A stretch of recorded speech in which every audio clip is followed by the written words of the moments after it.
Le stress, quand il est ponctuel, il est génial. C'est une adaptation de la nature pour faire que quand tu as un tigre à dents de sable qui arrive, tu as un coup de stress, tu cours plus vite, tes muscles ils se bandent plus fort, donc tu peux être capable de te bagarrer plus fort. Mais un stress qui va durer trop longtemps, c'est là où ça va te bousiller.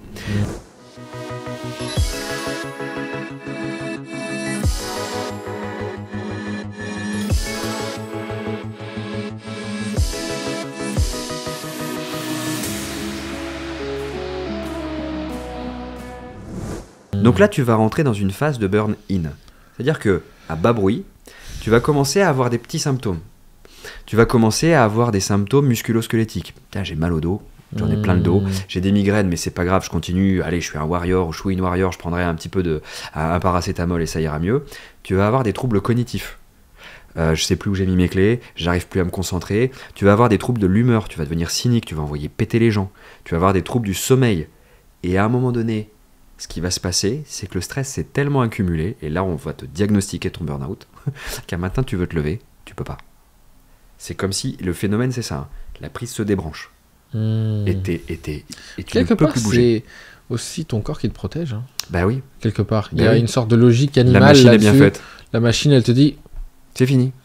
Stop, t'arrêtes. C'est disjoncteur, terminé. Ouais, c'est pour éviter que tout crame, ça déjoncte le Sauf qu'on a une déconnexion entre la tête et le corps. La personne en burn-out, c'est une personne qui est souvent workaholic. Ouais. Donc quand son corps s'arrête, mais que sa tête, elle a envie de continuer, elle se retourne, elle dit, mais allez, bouge-toi le cul. Allez, mon corps, là, relève-toi. Culpabilisation. Exactement. Ouais. Donc elle culpabilise. Donc son estime d'elle-même tombe encore plus bas que terre. Elle se dit, mon Dieu, je pensais que j'étais une warrior et je n'y arrive pas. Comment je m'en sors ? Je suis pas un warrior, et du coup son identité qui était liée à je suis un warrior, elle se fait dégommer. Il reste plus rien en fait. Il reste plus rien. Ouais. Et il reste plus rien. Et là en général elle va aller voir le médecin qui va lui dire reposez-vous. Donc la personne elle va se reposer. Et quand elle va se reposer, elle va avoir des résultats. Parce que ma physiologie, on va dire, va se rééquilibrer. Ce qui est bien. Ce qui est plutôt très bien. Et ce qui va se passer, c'est donc tu dirais qu'il faut quand même cette phase de repos. Ah oui, c'est essentiel. Ok. Mais une fois que la période de repos est passée, 15 jours, 1 mois, 3 mois, la personne, elle retourne au travail. Mais elle a toujours ses drivers. Et tout se remet en place. Et voilà. Et donc 6 mois après, t'as compris. Okay. 6 mois après, elle va te dire, j'ai fait un deuxième burn-out. T'as pas fait un deuxième burn-out, Martine. T'as pas guéri ton premier. Mais guérir, c'est quoi alors ? Guérir, c'est aller... Guérir, il faut 3 trucs. Ça, vraiment, tu vois, moi j'ai fait toutes les conneries possibles et imaginables. Jusqu'à me dire... Vraiment de quoi on a besoin pour ne plus jamais retomber en burn-out. Donc, déjà péter ses drivers. Faire en sorte... Ah ouais. T'imagines si t'as dans ton Windows 10, dans ton iOS, 3 bouts de code qui déconnent, tu peux ajouter toutes les apps possibles et imaginables, ça redéconnera. Donc la première chose qu'on a à faire, c'est d'aller décorréler ça. De supprimer le driver soit fort, fait plaisir et soit parfait. Ok. Comment tu les supprimes ? Principalement, on va travailler avec l'hypnose et l'analyse transactionnelle. Ok. Parce que c'est logé dans notre partie inconsciente, on va utiliser l'outil spécifique pour aller travailler avec la partie inconsciente, l'hypnose. Mais l'analyse transactionnelle marche très bien. Alors sans rentrer dans un truc trop expert, on va aller travailler sur notre enfant intérieur, mais ça c'est tarte à la crème, et ça m'énerve quand je vois ça sur des magazines, tu peux pas imaginer. Travailler votre enfant intérieur, ça ira bien. Ça veut tout et rien dire. Puis une personne en burn-out, bien sûr qu'elle a un enfant intérieur soumis, c'est le petit qui écoute les grands. Ouais. Si tu ne travailles que l'enfant intérieur sans travailler sur le parent intérieur, t'as toujours ton parent qui est hyper autoritaire en toi, donc qui va faire que tu vas retomber un jour ou l'autre dans le burn-out. Ouais, juste pour faire la petite parenthèse, analyse transactionnelle, on a à l'intérieur de nous ce qu'on appelle le PAE, qui sont 3 modes de comportement, émotion, pensée, soit ce qu'on appelle l'adulte, qui est le réservoir de la logique, de l'ici et maintenant, de la prise de décision, soit ce qu'on appelle le parent, qui est tout ce qui est... les règles, voilà, etc. Et ce qui est l'enfant, donc... la créativité, le jeu, la spontanéité, ouais, exactement. Etc. Et du coup, on se balade naturellement entre les 3 états, et quand on va un petit peu plus loin, il y a le parent... normatif. En fait, chacun se subdivise, donc le parent, il peut être soit normatif, soit nourricier. C'est ça. Et surtout, là où je veux en venir, c'est que le parent normatif, il peut être positif ou négatif. C'est ça. C'est-à-dire, vous me dites, si c'est un peu trop vite, on mettra des notes ou on refera une vidéo là-dessus, mais en gros, On vous mettra un bonus là-dessus. Ouais. Mais en gros, le parent normatif négatif, c'est celui qui critique, Ouais, c'est celui qui dénigre, c'est ça. c'est celui qui juge C'est un- l'enfant. C'est un tyran domestique, C'est en un fait. tyran domestique. Et le parent... Par contre, il ne faut pas croire que tout parent normatif est mauvais. Le parent normatif positif, il pose Il des t'évite de limites, faire des conneries, il t'évite de jouer avec le feu, Voilà. ce genre de trucs. il protège. Exactement. C'est celui qui dit « Attention, traverse pas la route !» pour sauver son enfant d'une voiture qui passe. C'est ça. Donc il a son rôle à jouer. Il ne faut pas croire que tout parent normatif est mauvais. Exactement. Et d'ailleurs, peut-être que dans la société actuelle, on manque de parents normatifs positifs avec tout ce qui se passe en ce moment. Je pense que la société, ou petite parenthèse sociale, mais je trouve que la société occidentale, française comme américaine, aujourd'hui manque de parents normatifs positifs. Bah, manque de règles. ouais. Manque de Parce carton que rouge le- quand quelqu'un fait une connerie. Quand t'as pas de règles, tu fais n'importe quoi, ça devient Voilà. l'anarchie aussi, quoi. Ça devient un peu... c'est le wokisme qui dit qu'il faut toujours babysitter les gens, leur faire des bisous.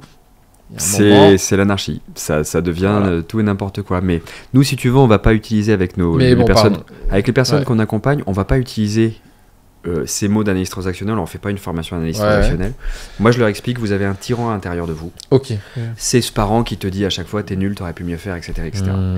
Et t'as ta partie enfantine qui veut toujours satisfaire ce parent, mais qui peut jamais. Ok.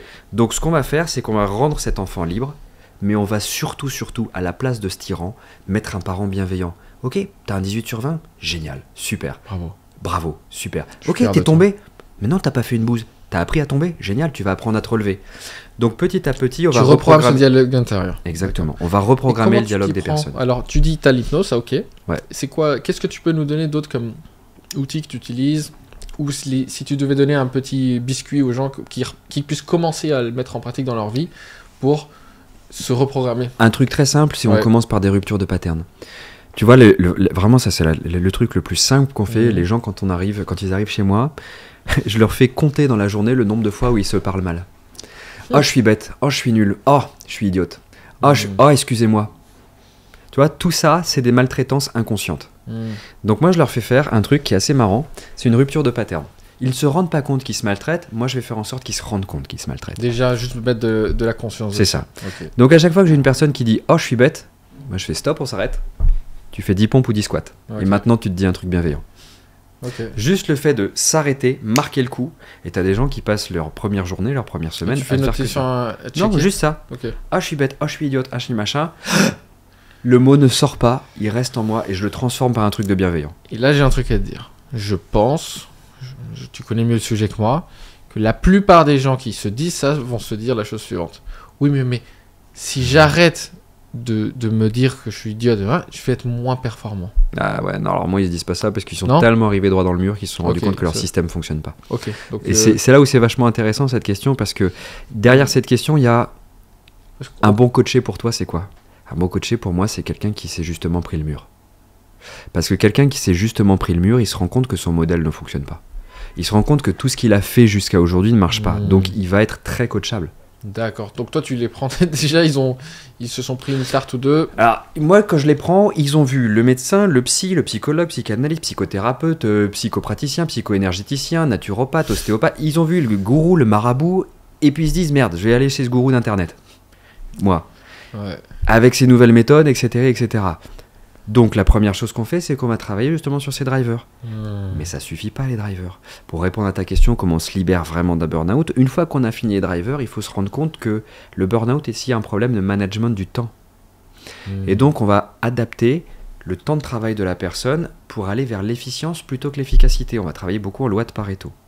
Et on va lui montrer comment on va équilibrer sa vie pro et vie perso à travers un outil qu'on a développé, qu'on appelle la roue de l'équilibre. Efficience plutôt. C'est marrant, moi j'avais plutôt le mot inverse, c'est-à-dire que efficiency. C'est-à-dire, juste pour définir, pour ce que tu appelles l'efficience, c'est. L'efficience, c'est tu vas travailler 2 heures pour avoir 16 sur 20 plutôt que de travailler 10 heures pour avoir 20 sur 20. C'est Ok. 20% d'actions qui vont t'amener 80% Ok. de résultats. Ton 16 sur 20, c'est une mention très bien au bac. Me casse pas les pieds, c'est bien. Donc hein, c'est sûr. l'efficience, c'est de choisir les bonnes actions plutôt que Exactement. de mieux faire les Exactement. actions. Et l'efficacité, c'est que tu appelles... L'efficacité, c'est scorer. Si tu veux, quand tu fais un match de football, tu fais 90 minutes plus les prolongations et in fine, tu gagnes avec un point. Ton équipe, elle est crevée pour le restant de la saison. De l'autre côté, tu as l'efficience. Tu vas mettre 3 buts d'entrée de jeu et ensuite tu joues en défense, tu te reposes. Et là, ton équipe, tu l'as préservée et ensuite tu peux aller tranquille jouer les autres matchs. C'est vraiment jouer sur ces effets de levier. C'est très loi de Pareto, ce qu'on fait. Ok. Mais ça va te permettre d'avoir justement la capacité de dégager du temps. Donc en gros, les gens en burn-out ont cette tendance à quoi? À vouloir toujours en faire plus aussi. Ah oui, perfectionnisme. Donc ils se disent pas, je vais choisir le 20% des choses qui vont m'obtenir le C'est résultat minimum viable. C'est Le ça. MVR, on pourrait définir le C'est ça. minimum viable result, c'est-à-dire quel est mon objectif, quelle est mon intention. C'est ça. Et du moment que j'ai atteint cet objectif, j'ai pas besoin d'en faire plus. C'est comme dans une séance de muscu. Tu peux travailler par isolation ou tu peux choisir de faire du développé couché, des squats et du soulevé de terre. Moi, je vais faire la deuxième option, tu vois, parce que ça va me travailler tous les muscles en 3/4 d'heure, 1 heure, plutôt que de faire chaque muscle l'un par l'autre avec des exercices d'isolation. Ça va me saouler, tu vois, où la séance va durer 2h30 d'un côté et 1 heure de la premier. Moi, je vais faire le premier. Je vais travailler en efficience plus qu'en efficacité. C'est marrant parce que Alpha Body, c'est très Pareto aussi. C'est vrai. C'est en termes de muscu, nutrition. En regard de l'effort que je fais, j'ai le meilleur physique de la Terre. Bah voilà. Voilà. C'est pas possible de trouver un mec plus flemmard que moi en termes de nutrition. Bah c'est ça. Les gens sont surpris quand ils me rencontrent, mais c'est vraiment vrai. Mais en fait, je fous rien, tu vois. Mais quand il faut, je sais juste là où il faut appuyer pour corriger Ce n'est que ça. mon physique. Ce n'est que ça. Si j'ai un petit peu pris de gras, je vais faire mes 3 mois de sèche Ce n'est que à ça. l'année et c'est terminé. C'est mon seul effort de l'année. Et c'est comme ça. Et mes gars, mes clients, ils sont surpris souvent. Parfois, j'en ai qui font 5-6 fois à la salle. Alors, j'en ai qui font rien et qui veulent perdre du poids. Donc, il faut les amener à la salle. Mais j'en ai aussi beaucoup qui sont des fans de la salle, qui vont 6 fois par semaine, qui font 2 heures, qui sont hyper musclés, mais qui sont gras et qui n'ont jamais eu le physique qu'ils voulaient. Ah ouais. Et du coup, moi, je corrige un peu la nutrition. Je leur donne les bonnes pistes. Et les séances, on passe à 3 par semaine. Ils sont mais non. Et ils sont Tu comme vas des oufs. avoir une vie, mon gars. Ouais, Il n'y a pas que la salle dans la vie. et ils sont comme des oufs et ça marche. Bah oui. Parce que on met les bonnes choses. Et pareil, en termes de mouvement, on va réduire leur programme avec 28 mouvements différents à un truc avec 6 mouvements. C'est ça. Et ils paniquent, les gars. Ils disent, C'est ça. alors, je vais tout perdre, machin. Non, tu vas Ça voir, marche Michel, tellement bien. ça va bien aller. Sauf qu'en fait, ils font, au lieu de faire 50 kilos de poids pour 15 mouvements différents, ils commencent à faire 100-120 avec 3 mouvements. Et crois-moi, le corps, il fait oula, Oui. oula, faut les Attends, porter les 120. Attends, bouge pas, je vais m'adapter. Ouais, c'est ça. Et ça marche. Bah c'est pareil. Nous, on a adapté ça à 5 pans de notre vie. Parce que pareil, ça c'est un truc. Se remettre d'un burn-out, c'est équilibrer sa vie pro et perso. Mais quand tu dis à une Ok. personne, c'est quoi ta vie perso? Bah, c'est passer plus de temps avec ma famille. Non, ça c'est ta vie de famille. Alors, c'est quoi ta vie perso? Bah, c'est passer plus de temps avec mes amis. Non, mon gars, ça c'est ta vie sociale. Et alors, c'est Alors, quoi, c'est la quoi vie ta vie perso? perso? Équilibrer sa vie, c'est équilibrer sa vie pro, couple, sociale, familiale et perso.